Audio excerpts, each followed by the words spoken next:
Assalamualaikum warahmatullahi wabarakatuh. Salam sejahtera untuk kita semua. Perkenalkan kami dari kelompok 4 mata kuliah evaluasi pembelajaran yang pada kesempatan kali ini kami akan membahas mengenai ruang lingkup penilaian dan evaluator program. Nah, kelompok 4 itu sendiri beranggotakan 3 orang. Yang pertama itu saya sendiri, Intan Purnamasari dengan nomornya 19000256. Dan yang kedua itu Isminul Fitri dengan nomornya 19000257. Dan yang terakhir ialah Maria Arsela dengan NIM 19002064. Next. Nah, pada materi pertama ini yaitu mengenai penilaian tentang kesenjangan akan dijelaskan oleh Saudari Arsel. Kepada Arsel dipersilakan. Baiklah, terima kasih kepada moderator. Di sini saya Maria Arsela akan menjelaskan materi tentang poin yang pertama yaitu penilaian tentang kesenjangan. Nah, penilaian tentang kesenjangan merupakan suatu penilaian yang menekankan pada pandangan adanya kesenjangan dalam pelaksanaan program. Adapun pendapat yang menurut Madus, Sriven, and Struveleben tentang penilaian kesenjangan itu, yaitu untuk mengetahui kelayakan suatu program, evaluator dapat membandingkan antara apa yang seharusnya diharapkan terjadi dengan apa yang sebenarnya terjadi. Membandingkan kedua hal tersebut, maka dapat diketahui ada tidaknya kesenjangan.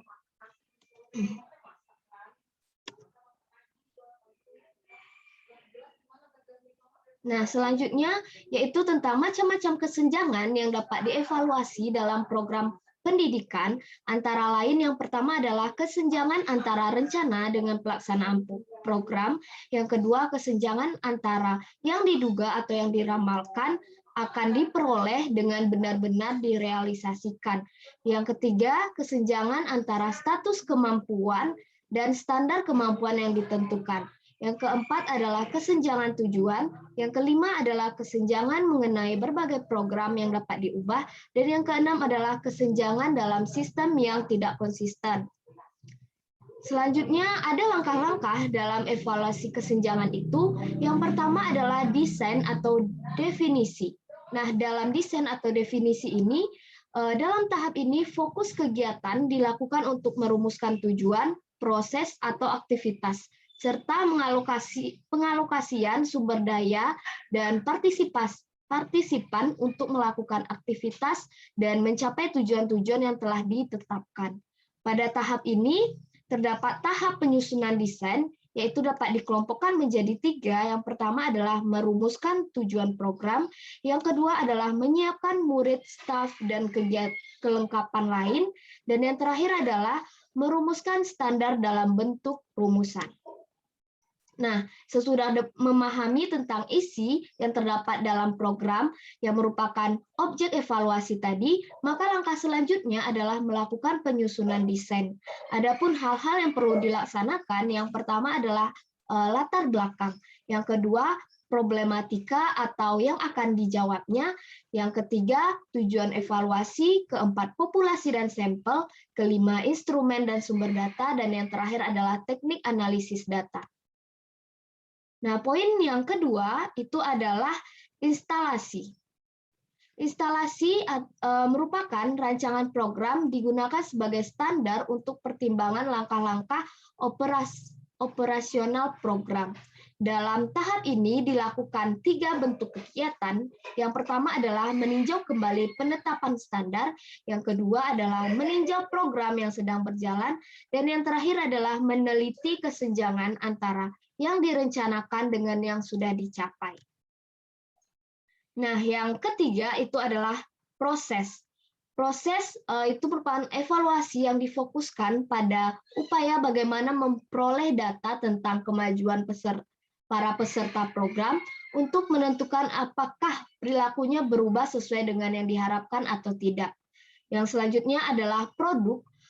Selama tahap produk, penilaian dilakukan untuk menentukan apakah tujuan akhir program tercapai atau tidak. Yang terakhir adalah membandingkan.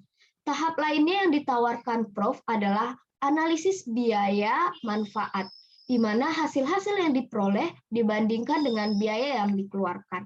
Baiklah, sekian materi yang bisa saya sampaikan. Saya kembalikan kepada moderator. Baik, terima kasih atas penyampaian materinya. Materi selanjutnya yaitu mengenai lingkup penilaian pendidikan. Next, Arso.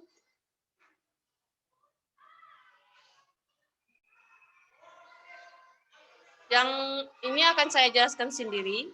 Penilaian pendidikan sebagai proses pengumpulan dan pengolahan informasi untuk mengukur pencapaian hasil belajar peserta didik dapat dilakukan dalam beberapa hal. Yang pertama itu penilaian otentik. Penilaian otentik ini merupakan penilaian yang dilakukan secara komprehensif atau menyeluruh untuk menilai mulai dari masukan, proses, dan juga keluaran dalam proses pembelajaran. Yang kedua itu penilaian diri, yang mana penilaian diri ini merupakan suatu penilaian yang dilakukan oleh diri sendiri peserta didik tersebut secara relatif untuk membandingkan posisi relatifnya dengan kriteria yang telah ditetapkan. Yang ketiga yaitu penilaian berbasis portofolio. Nah, penilaian ini merupakan suatu penilaian yang dilaksanakan untuk menilai keseluruhan entitas proses belajar peserta didik, termasuk penugasan perseorangan dan atau kelompok di dalam atau di luar kelas, khususnya pada sikap atau perilaku dan keterampilan. Yang keempat yaitu ulangan. Ulangan ini merupakan salah satu cara mengukur atau menilai pencapaian kompetensi peserta didik secara berkelanjutan dalam proses pembelajaran guna memantau kemajuan dan perbaikan hasil belajar peserta didik. Nah, selanjutnya yaitu ulangan harian atau UH, yang mana ulangan harian ini merupakan suatu penilaian atau suatu kegiatan yang dilakukan oleh pendidik untuk menilai kompetensi peserta didik setelah menyelesaikan satu kompetensi dasar atau KD atau lebih. Nah, selanjutnya yaitu ulangan tengah semester atau UTS. Ulangan ini merupakan suatu penilaian atau suatu kegiatan yang dilakukan oleh pendidik untuk mengukur pencapaian kompetensi peserta didik minimal setelah melaksanakan 8 sampai 9 kali pertemuan atau biasanya itu setengah semester. Selanjutnya yaitu ulangan akhir semester atau UAS. Itu merupakan suatu penilaian atau kegiatan yang dilakukan oleh pendidik untuk mengukur pencapaian kompetensi peserta didik di akhir semester atau sekali 6 bulan. Nah, selanjutnya itu ujian tingkat kompetensi.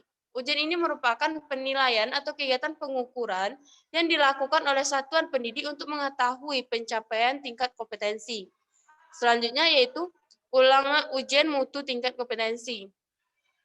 Nah, itu merupakan suatu penilaian yang dilakukan untuk mengukur yang dilakukan oleh pemerintah untuk mengetahui pencapaian tingkat kompetensi ini. Nah, perbedaannya adalah sedangkan untuk ujian tingkat kompetensi ini dilakukan oleh pihak sekolah atau satuan pendidikan, sedangkan untuk mutu tingkat kompetensi ini dilakukan oleh pemerintah. Selanjutnya yaitu ujian nasional. Ujian nasional merupakan suatu kegiatan atau pengukuran kompetensi tertentu yang dicapai peserta didik dalam rangka menilai pencapaian standar nasional pendidikan yang dilakukan secara nasional. Nah, untuk ujian nasional ini biasanya yang di UN-kan adalah mata pelajaran matematika, bahasa Indonesia, IPA, bahasa Inggris, dan jika itu dia SMK, maka dia akan melakukan ujian kompetensi atau sesuai dengan kejuruannya. Sedangkan kalau untuk MTS nanti juga ada ujian yang berhubungan dengan keagamaan. Dan terakhir yaitu ujian sekolah atau madrasah. Nah, ini merupakan salah satu pengukuran atau kegiatan yang dilakukan untuk mencapai kompetensi yang di luar yang diujikan pada UN, yaitu dilakukan oleh satuan pendidikan, seperti yang telah saya sebutkan tadi. Selanjutnya itu syarat-syarat evaluator program. Menurut Skene, sebagaimana dikutip oleh Ari Kunto pada tahun 1988 pada buku halaman 15-17, karakteristik evaluator program sebagai berikut. Yang pertama yaitu evaluator hendaknya merupakan otonom, di mana evaluator hendaknya orang luar yang sama sekali tidak ada ikatan dengan pengambil kebijakan maupun pengelola dan pelaksana program. Dan yang kedua itu ada hubungan baik dengan responden. Maksudnya adalah evaluator ini hendaklah dia memiliki perilaku yang baik serta hubungan yang baik antara dia dengan orang yang akan dia evaluator. Hal itu bertujuan agar pelaksanaan evaluasi dapat berjalan dengan baik. Yang ketiga itu tanggap akan masalah politik dan sosial karena tujuan evaluasi adalah pengembangan program. Yang keempat adalah evaluator hendaklah berkualitas tinggi dalam arti jauh dari keahlian biasa. Contohnya adalah seorang evaluator ini hendaklah dia memiliki beberapa keahlian yang tidak dimiliki oleh orang yang akan dia evaluasi atau orang yang akan dia lakukan penilaian. Yang kelima yaitu menguasai teknik untuk memilih desain dan metodologi penelitian yang tepat untuk program yang dievaluasi. Yang keenam itu bersikap terbuka terhadap kritik. Yang ketujuh itu menyadari kekurangan dan keterbatasannya serta bersikap jujur dan dalam menyampaikan atau menerangkan kelemahan dan keterbatasan tentang evaluasi yang dilakukan. Yang kedelapan yaitu bersikap pasrah kepada umum mengenai penemuan positif dan negatif. Yang kesembilan itu data yang tidak mendukung program dan berpendapat bahwa penemuan negatif sama pentingnya dengan penemuan positif. Selanjutnya,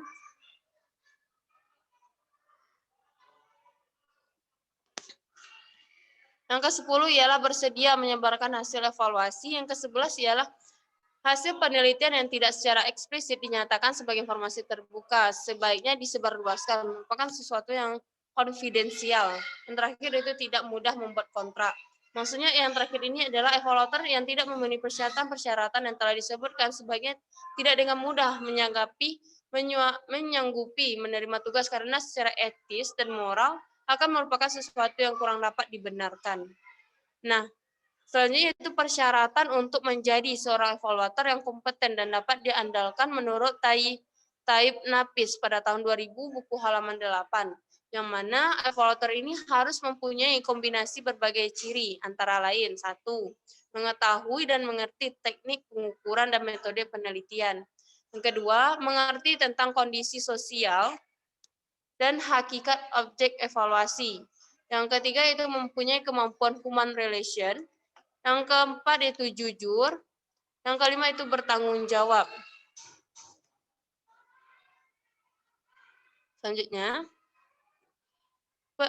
yaitu persyaratan untuk menjadi seorang evaluator yang dijelaskan oleh Ari Kunto dan Jabar pada tahun 2009 buku halaman 22 sampai 23. Di antaranya itu mampu melaksanakan, di mana persyaratan pertama ini harus dipenuhi oleh evaluator, ialah individu yang memiliki kemampuan untuk melaksanakan evaluasi yang didukung oleh teori dan juga keterampilan praktek. Yang kedua, cermat. Seorang evaluator adalah dia bersikap cermat dan teliti di dalam melakukan evaluasi sehingga dia dapat melihat celah-celah yang berada pada bagian program yang akan dievaluasi. Yang ketiga itu objektif, di mana objektif ini tidak mudah dipengaruhi oleh kegiatan pribadi, sehingga dia bersikap profesional. Nah, yang keempat yaitu sabar dan tekun, di mana hal ini bertujuan agar di dalam melaksanakan tugas dimulai dari membuat rancangan kegiatan dalam bentuk menyusun program, evaluator ini tidak melakukannya secara gegabah atau tergesa-gesa, sehingga hasil yang dia lakukan itu dapat lebih maksimal. Yang terakhir yaitu hati-hati dan bertanggung jawab. Hendaklah seorang evaluator, dia harus bersikap hati-hati di dalam melakukan evaluasi atau melakukan suatu penilaian. Karena jika dia melakukan dengan gegabah atau tidak bertanggung jawab, maka itu akan merugikan pihak atau program yang dievaluasinya. Selanjutnya itu di dalam sumber lainnya, Ari Kunto pada tahun 1988 pada buku halaman 14 sampai 15 juga menyatakan syarat untuk menjadi seorang evaluator program, yaitu seperti memahami materi, menguasai teknik, objektif dan cermat, dan juga jujur dan dapat dipercaya. Nah, keempat hal ini merupakan sesuatu yang sangat penting sekali dilakukan oleh seorang evaluator jika dia ingin menjadi seorang evaluator yang sangat profesional dan handal di dalam melakukan kegiatan penilaian atau evaluasi. Nah, materi selanjutnya yaitu jenis evaluator program yang akan dijelaskan oleh Saudari Ismi. Kepada Saudari Ismi dipersilakan. Baiklah, terima kasih kepada moderator. Di sini saya akan melanjutkan materi mengenai jenis evaluator program. Terdapat dua jenis evaluator program. Yang pertama yaitu evaluator internal, di mana evaluator internal ini adalah orang dalam program atau orang yang sangat mengetahui hal ihwal program yang dievaluasi. Menurut Feuerstein pada tahun 1950 memaparkan kelebihan dan kekurangan evaluator internal sebagai berikut. Yang pertama yaitu terlalu banyak mengetahui program. Yang kedua, sangat sulit untuk bersikap objektif. Yang ketiga, merupakan bagian dari struktur kekuasaan dan kewenangan yang ada. Yang keempat, mungkin didorong oleh harapan-harapan pribadi yang akan diperoleh. Yang kelima, mungkin tidak terlebih secara khusus dalam metode evaluasi. Yang keenam, akrab dengan dan mengerti program tersebut dan dapat menafsirkan perilaku-perilaku dan sikap-sikap pribadi. Yang ketujuh, sudah dikenal orang yang terlibat dalam program sehingga tidak menimbulkan gangguan atau hambatan. Menurut Arikunto dan Jabar, kelebihan evaluator internal ini antara lain, evaluator internal memahami seluk-beluk secara baik program yang akan dievaluasi, sehingga kekhawatiran untuk tidak atau kurang tepatnya sasaran tidak perlu ada. Dengan kata lain, evaluasi tepat pada sasaran. Yang kedua, oleh karena evaluator adalah orang dalam, pengambil keputusan tidak perlu banyak mengeluarkan dana atau honor untuk membayar evaluator program. Sedangkan kelemahan dari penggunaan evaluator internal dalam mengevaluasi suatu program adalah sebagai berikut. Yang pertama, adanya unsur subjektivitas dari evaluator, sehingga berusaha menyampaikan aspek positif dari program yang dievaluasi dan menginginkan agar kebijakan tersebut dapat diimplementasikan dengan baik pula. Dengan kata lain, evaluator internal dapat dikhawatirkan akan bertindak subjektif. Yang kedua, yaitu oleh karena sudah memahami seluk-beluk program, jika evaluator yang ditunjuk kurang sabar, kegiatan evaluasi akan dilaksanakan dengan tergesa-gesa sehingga kurang cermat. Selanjutnya yaitu jenis evaluator program yang kedua, yaitu evaluator eksternal, di mana evaluator eksternal adalah seseorang yang mampu mengamati sebuah program secara jelas karena dia tidak terlibat secara pribadi dan dengan demikian dia tidak akan memiliki sesuatu yang bersifat subjektif untuk diperoleh atau dibuang dari evaluasi. Menurut Feuerstein, memaparkan kelebihan dan kekurangan evaluator eksternal sebagai berikut. Yang pertama adalah dapat melihat program dengan penglihatan segar. Yang kedua, tidak terlihat secara personal sehingga mudah bersikap objektif. Yang ketiga, tidak termasuk dalam struktur kekuasaan yang ada. Yang keempat, tidak memperoleh apa-apa dari program, tetapi mungkin memperoleh penghargaan dari evaluasi. Yang kelima, terlatih dalam metode evaluasi, mungkin sudah berpengalaman dan melakukan evaluasi yang lain, sehingga dianggap sebagai seorang ahli dalam program. Yang keenam, mungkin tidak mengerti program dan orang yang terlibat di dalamnya. Serta yang terakhir, yaitu dapat menimbulkan kegelisahan karena staf program dan partisipan tidak mengetahui secara pasti motivasi seorang evaluator. Selanjutnya, menurut Arikunto dan Jabar, memaparkan kelebihan dan kelemahan evaluator eksternal adalah sebagai berikut. Oleh karena tidak berkepentingan atas keberhasilan program, maka evaluator eksternal dapat bertindak secara objektif selama melaksanakan evaluasi dan mengambil keputusan. Apapun hasil evaluasi, tidak akan ada respon emosional dari evaluator karena tidak ada keinginan untuk memperlihatkan bahwa program tersebut berhasil. Kesimpulan yang dibuat akan lebih sesuai dengan keadaan dan kenyataan. Seorang ahli yang dibayar biasanya akan mempertahankan kredibilitas kemampuannya. Dengan begitu, evaluator eksternal akan bekerja serius dan hati-hati. Kelemahan penggunaan evaluator eksternal dalam melakukan evaluasi satu program adalah evaluator eksternal adalah orang baru yang sebelumnya tidak mengenal kebijakan tentang program yang akan dievaluasi. Mereka berusaha mengenal dan mempelajari seluk-beluk program tersebut setelah mendapatkan permintaan untuk mengevaluasi. Mungkin sekali pada waktu mendapat penjelasan atau mempelajari isi kebijakan, ada hal-hal yang kurang jelas. Hal itu wajar karena evaluator eksternal tidak ikut dalam proses kegiatan. Dampak dari ketidakjelasan pemahaman tersebut memungkinkan kesimpulan yang diambil kurang tepat. Sehingga pemborosan pengambilan keputusan atau kebijakan dalam hal ini bertindak sebagai sponsor atau harus mengeluarkan dana atau honor yang cukup banyak untuk membayar evaluator eksternal tersebut. Baiklah, sekianlah materi yang dapat saya jelaskan. Saya kembalikan kepada moderator. Terima kasih. Baik, terima kasih kepada Saudari Ismi. Baiklah, hanya itu yang dapat kami presentasikan terkait hasil diskusi kami mengenai ruang lingkup penilaian dan evaluator program. Mohon maaf jika ada kesalahan. Saya tutup dengan wassalamualaikum warahmatullahi wabarakatuh dan selamat menyaksikan. Semoga dapat dipahami. Terima kasih.